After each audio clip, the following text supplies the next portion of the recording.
Hello बच्चों, मैं फिर अभिनव श्रीवास्तव आया हूँ आपके सामने। स्कैप रोबोटिक्स के अंदर मैं वर्क करता हूँ, मैं ओनर भी इसका। ये संस्था मैंने पहले ही बताया, जैसे कि आपको बता चुका हूँ। हर मुमकिन ऐसे कैंडिडेट्स की जो जिनकी फाइनेंशियल स्थिति अच्छी नहीं है लेकिन ब्रेन है उनके पास, उनको लगता है कि they can achieve in their future, तो उनको इनका फ्यूचर बनाने के लिए हम हेल्प करेंगे। और डेफिनेटली मानिए कि उनको आर्थिक समस्या नहीं आने देंगे, ये हमारा स्कैप रोबोटिक्स का प्लेज है। ठीक है, तो ये तो रही बात हमारी स्कैप रोबोटिक्स सेंटर के अंदर की कि क्या इसका मोटिव है। अभी तक मैंने जितने भी वीडियोस बनाए हैं, मैकेनिक्स का हो गया है, ऑप्टिक्स का हो गया है, थर्मोडायनेमिक्स का हो गया है, कुछ कंप्यूटर साइंस की साइबर सिक्योरिटी का है, ठीक है, फिजिक्स के कपल ऑक्सीडेशन मैकेनिक्स के अंदर का है। मैकेनिक्स के अंदर के मेरे ख्याल से 3-4 वीडियो से ज़्यादा ही बन चुके होंगे। थर्मोडायनेमिक्स के बन चुके हैं, ऑप्टिक्स के भी बन चुके हैं। ठीक है, इलेक्ट्रॉनिक्स का भी थोड़ा सा सेक्शन इलेक्ट्रॉनिकल का अभी छूटा हुआ था, तो मैंने कहा लो इसका डेमो भी प्रिपेयर करते हैं, आपको बताया था किस तरह के क्वेश्चंस, कम से कम इस इंट्रोडक्टरी वीडियो को देख के आपको ये आइडिया लग गया कि किस तरह के क्वेश्चंस आपके आते हैं IIT-JEE के मेंस में। तो अभी क्या है कि जो डेमो में जितने क्वेश्चंस मैं करा रहा हूँ अभी मेंस लेवल के हैं, मेंस लेवल के हैं। ये फॉर IIT-JEE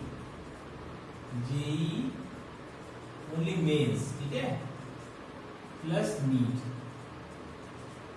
इस लेवल के क्वेश्चंस अभी हम लेकर आए हैं। एडवांस जब हमसे जुड़ेंगे तो एडवांस हम उसमें आगे ऐड करेंगे कि इस पे और क्या क्या डाइवर्सिटी बन सकती है, जिस पे कि एडवांस पे वर्किंग की जाती है, उस तरह के क्वेश्चन एडवांस में आते हैं। ठीक है, इन्फो मेरा दिया हुआ है, किसी बच्चे को कोई प्रॉब्लम हो तो इस इन्फो पे कॉन्टैक्ट ID दी हुई, मेल ID दी हुई है, कॉन्टैक्ट दिया हुआ है, इस पे आप कॉल करके अपने क्वेश्चन पूछ सकते हैं। ठीक है, आज का हमारा सेक्शन जो है वो इलेक्ट्रॉनिक्स का है, basic electronics for IIT-JEE mains advance NEET. ठीक है, तो कुछ 3 इंट्रोडक्टरी क्वेश्चंस मैं लाया हूँ, सब कुछ तो कवर अभी नहीं है। This is not a video whole lecture, ये पूरा लेक्चर नहीं है, सिर्फ एक डेमो एक्सरसाइज है कि इस तरह के क्वेश्चंस उसमें आते हैं IIT मेंस में। एडवांस में इससे भी कुछ अलग आएंगे, लेकिन अभी क्या है हम मेंस की बात करते हैं। नीट अभी आ रहा है तो बच्चा इसको देखकर थोड़ा बहुत कुछ तो सीख ही सकता है। ठीक है, मैंने 12-15 साल का जो अध्ययन किया है, स्टडी की है, किस तरह के पेपर्स इसमें, उनका ट्रेंड किस तरह है, किस तरह से क्वेश्चंस बनाते हैं। तो आइए चलते हैं अपने पहला क्वेश्चन डेमो में है। Generator develops a 200 volt has an internal resistance of 100 ohm. Find its efficiency when the power delivered by it to a load is, पहला केस है 100 ohm, दूसरा केस है 300 ohm। एक केस का मैं निकाल के दिखा दूंगा, सेकंड केस आप निकाल सकते हो उसके बेसिस पर। ठीक है, जनरेटर का EMF कितना दिया हुआ है भाई? जनरेटर का EMF कितना दिया हुआ है? 200 वोल्ट दिया हुआ है। तो ऑब्वियस सी बात है, ये क्या हो गया हमारा 200 वोल्ट हो गया। ठीक है, इंटरनल रेजिस्टेंस दिया हुआ है, RI क्या है 100 ओम दिया हुआ है। Find the power delivered by it to a load of case 1। अभी हम सिर्फ केस 1 लेके चल रहे हैं। ठीक है, अब ये जो है वो लोड की कैटेगरी में आएगा। RL क्या है, क्योंकि हमने एक्सटर्नली इसको अप्लाई किया, इंटरनल रेजिस्टेंस दिया हुआ है, एक्सटर्नल लोड हमने अप्लाई किया ये केस। ठीक है, EMF प्रोड्यूस दिया हुआ है, तो हम जानते हैं कि सर्किट करंट कैसे निकल आएगी भाई? सर्किट करंट क्या होगी? I इज इक्वल्स टू क्या होगी? E upon RI plus RL।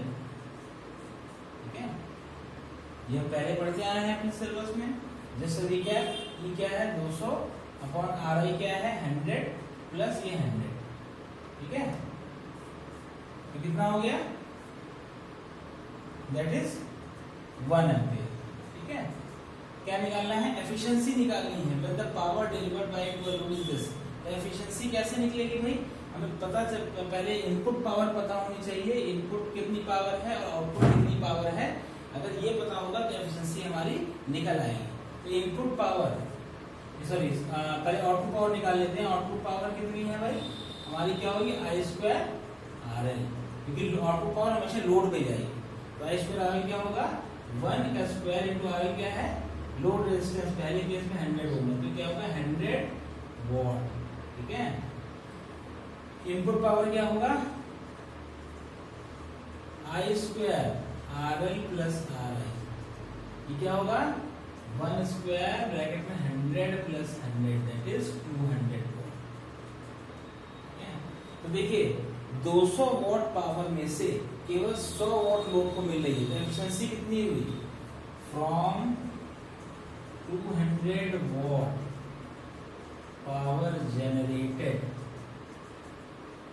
Load acquired only 100 what, ठीक है।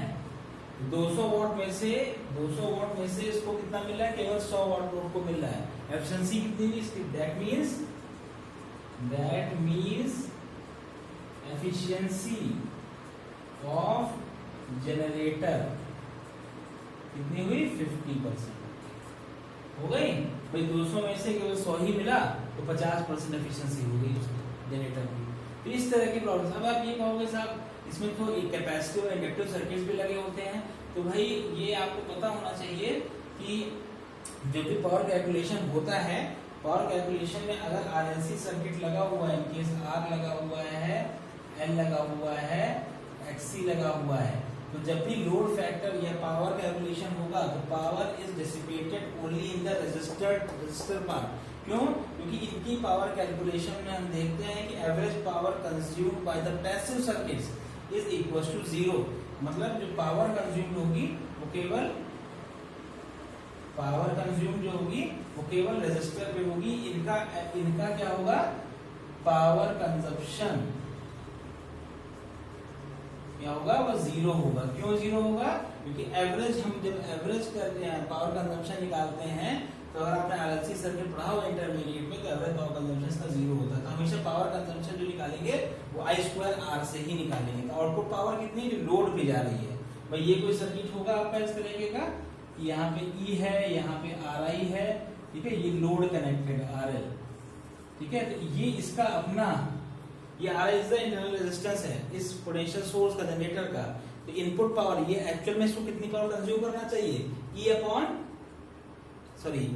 जो I2RL प्लस RI, क्योंकि नेट रेजिस्टेंस सर्किट क्या होगा? RL प्लस RI होगा।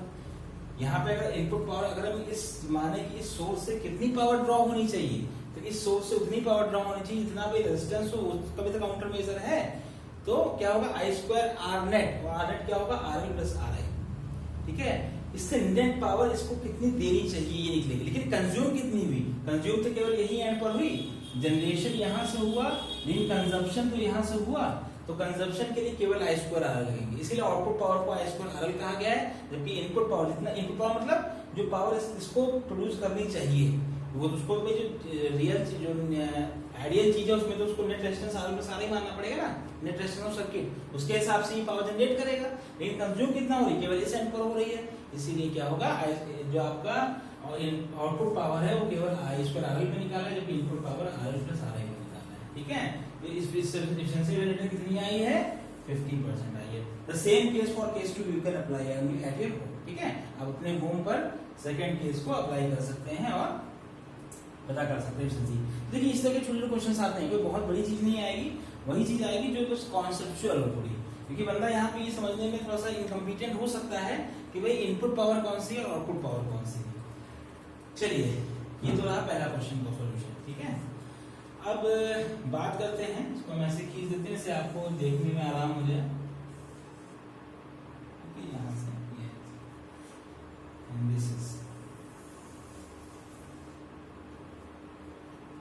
ठीक है। अब बात करते हैं सेकंड क्वेश्चन की। ऑडियो एम्पलीफायर है, अल्टरनेटिंग आउटपुट 12 वोल्ट प्रोड्यूस कर रहा है before the connection to the loading. This is the important, before the connection to the load, load के कनेक्शन से पहले कितना आउटपुट 12 वोल्ट का दिया है। Amplifier has an equivalent resistance of 15 ohm, 15 ohm का इक्विवेलेंट रेजिस्टेंस दिया है और द आउटपुट। ये बार-बार आउटपुट कह रहा है, इसका मतलब ये नहीं है कि इंटरनल रेजिस्टेंस नहीं, ये सब कुछ जो आपको बताया जा रहा है before connecting to the load बताया जा रहा है। Before connecting to the load का मतलब ये एम्पलीफायर की अपनी कैरेक्टरिस्टिक्स हैं। तो आपको क्या करना पड़ेगा, इसको जब आप कैलकुलेशन करोगे तो उसमें आपको इंटरनल रेजिस्टेंस मानना पड़ेगा। इस चीज को 15 ओम क्या होगा? 15 ओम लोड का रेजिस्टेंस नहीं है, 15 ओम सिर्फ लिखने की स्ट्रेटजी है। 15 ओम उसका इंटरनल रेजिस्टेंस है, क्योंकि ऑन नो लोड कंडीशन ही 15 ओम प्रोड्यूस कर रहा है आउटपुट पर, ठीक है। What resistance the load need to have to produce the maximum power? This is important. Also calculate that power. तो किस रेजिस्टेंस, अब किस लोड रेजिस्टेंस पर ये जो कॉन्फ़िगरेशन है ये मैक्सिमम पावर जनरेट करेगा। तो हम जानते हैं फ्रॉम मैक्सिमम पावर थ्योरम, अगर आपने पढ़ी हो फ्रॉम मैक्सिमम पावर थ्योरम, क्या करते थे हम, जो हमारा पावर इक्वेशन थी dp अपॉन उसको d लोड रेजिस्टेंस से डिवाइड, मतलब डेरिवेटिव लेकर उसका with respect to load resistance equal to 0 कर देते थे for obtaining maxima and minima. तो मैक्सिमम में ऑब्टेन करने के लिए मैथ में हमने पढ़ा था, मैक्सिमम मिनिमा के लिए उस पैरामीटर से उसको डिफरेंशिएट करते हैं जिस पैरामीटर के रिस्पेक्ट में जानना होता है। तो हमें आरएल के रिस्पेक्ट में जानना है कि मैक्सिमम पावर कब आएगी, जब आरएल जो है वो मैक्सिमम पावर कब आएगी, किस वैल्यू ऑफ आरएल पे आएगी। तो इसमें जब हम डिरेक्शन करते थे उस समय आपको याद होगा इंटर की बुक्स में बहुत आराम से आपको मिल जाएगा ये चीज, कि ऐसे कंडीशन में आता था RL equals to RI, that is the deduction, ये उसका डिडक्शन हुआ करता है। डिडक्शन मतलब जब लोड रेजिस्टेंस इंटरनल रेजिस्टेंस के बराबर होगा तभी मैक्सिमम पावर ट्रांसफर होगी। तो यहाँ पे क्या है, उसकी उस हाइपोथेसिस का यूज करते हुए यहाँ आरएल क्या हो जाएगा 15 ओम हो जाएगा। ठीक है, आपको कुछ नहीं करना, सिर्फ देखिए सिर्फ लॉजिक लगाना है। तो 15 ओम पर, क्योंकि इंटरनल रेजिस्टेंस यहाँ 15 ओम था, तो 15 ओम के बराबर पावर हो जाएगी, तभी मैक्सिमम पावर ट्रांसफर थ्योरम के हिसाब से मैक्सिमम पावर ट्रांसफर होगी। तो देखिए ये क्वेश्चन का आंसर तो ऐसे ही मिल गया 15 ओम। ठीक है, अब यहाँ पे क्या है, मैक्सिमम पावर भी निकालनी है। तो मैक्सिमम पावर निकालने के लिए हमारे पास क्या वो पावर क्या होगी, पावर निकालने के लिए हमारे साथ हमारे पे प्रॉब्लम एक है कि हम पावर जानते हैं, मैक्सिमम पावर जो निकालेंगे वो आई स्क्वायर आरएल होगी। ठीक है, आई स्क्वायर आरएल होगी, जहाँ पे आरएल हमें पता है लेकिन आई तो नहीं पता है। आई निकालने के लिए फॉर ऑब्टेनिंग आई क्या करेंगे आप, नेट पोटेंशियल कितना है ई कितना है 12 अपॉन नेट रेजिस्टेंस क्या होगा 15 ओम प्लस 15 ओम। ठीक है, तो 12/30 कुछ एम्पियर निकलेगा। ठीक है, तो जो एम्पियर निकलेगा उसको यहाँ पर इसको यहाँ पर रख दीजिए, मैक्सिमम पावर निकल आएगी। RL is 15 from maximum power transfer theorem. ठीक है, तो इस तरह से क्या होगा, आपका मिनिमम एफर्ट में आपका आउटपुट निकल आएगा। लेकिन इंपॉर्टेंट बात यहाँ पे देखिएगा, इसमें आपको पहले ये सर्किट हो सकता दिया ना हो, जबकि मैंने आपको सहूलियत के लिए बनाया है। तो यहाँ पे इंपॉर्टेंट बात क्या है कि जो इसमें लिखा है आउटपुट का 12 volt before the connection, alternating output दिया, तो कहीं पे कंफ्यूज ना होइएगा, क्योंकि ये नो लोड कंडीशन है। बिफोर द कनेक्शन लिखा हुआ है, मतलब नो लोड कंडीशन पे जो कैरेक्टरिस्टिक्स होती हैं वो उस मशीन की अपनी कैरेक्टरिस्टिक्स होती हैं। ठीक है, ओके, अब बात करते हैं नेक्स्ट क्वेश्चन की। For the AC generator find the value of load so that the maximum power, यहाँ पर भी देखिए पूछा गया है maximum power transfer to the load. यहाँ पे जो लोड है, ये लोड हम कैसा लोड ऐड करें कि यहाँ पे इस सर्किट में मैक्सिमम पावर ट्रांसफर हो। तो आपको ये चीज याद रखना चाहिए कि for RLC circuit, RC circuit, RL circuit, इस तरह के पैसिव सर्किट्स होते हैं, इनमें हमेशा कॉन्जुगेट लॉ लगता है। कॉन्जुगेट लॉ का मतलब, अगर यहाँ पे अगर हम इसका इंटरनल रेजिस्टेंस माने कि अभी क्या है, ये ओपन था का मतलब क्या है, ये इसी तरह कंडीशन काम करेगी, अभी लोड लगा नहीं, नो लोड कंडीशन पे ये रेजिस्टेंस दिया हुआ था। नो लोड रेजिस्टेंस कंडीशन पे जो रेजिस्टेंस दिया होता है वो क्या होता है, उसका इंटरनल रेजिस्टेंस होता है। तो क्या होगा, ये इसको हम लिख सकते हैं R + jX। ठीक है, तो इसका conjugate from conjugate law,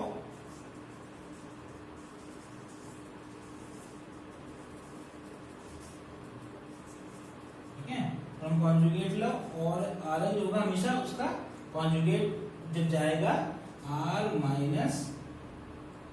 j50, या हम कह सकते हैं 100 - j50 ओम पर अगर रेजिस्टेंस लगेगा for maximum power transfer,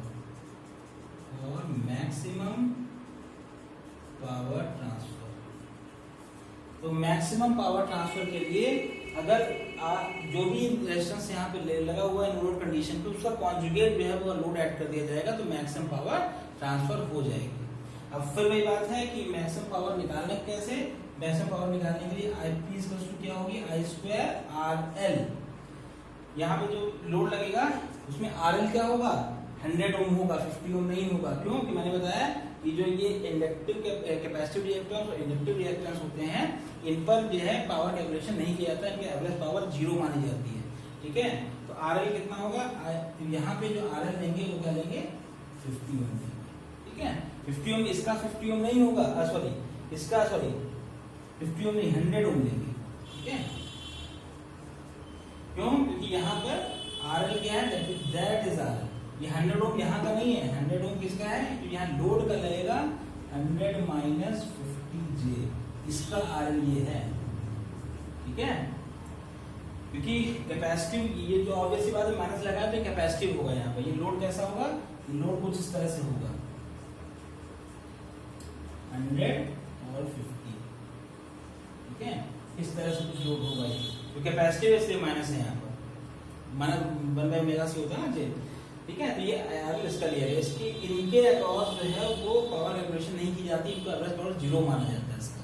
clear है, अब आपको आराम है, एज पर RL से आप आई, अब यहाँ पे आई नहीं पता, आई निकालने का तरीका वही है, नेट EMF कितना है, 50 वोल्ट है, तो E अपॉन R नेट कितना है, क्या R नेट की जगह हम Z नेट मान लेंगे, यहाँ पे तो करंट के लिए तो हमें दोनों रेजिस्टेंस को लेना पड़ेगा, तो Z नेट पहले कैलकुलेट कर लेते हैं। Z नेट क्या हो सकता है,